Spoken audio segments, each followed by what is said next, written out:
ఇంకా 20% పెన్షన్ పంపిణీ చేయాల్సి ఉంది. కేవలం తెలుగుదేశం పార్టీ ఒత్తిడి మేరకే ఇదైనా జరిగింది.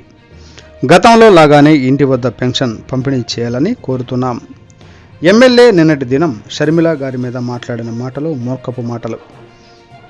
వారి కుటుంబ విషయాలను మాట్లాడే నైతిక విలువ రాచమల్లుకు లేదు. వివేక హత్య కేసులో ఉండే ముద్దాయి అప్రూవర్గా మారి అన్నీ బయటపెట్టాడు. వివేక హత్య కేసులో ఏమాత్రం పోలీసుల సహకారం లేదు.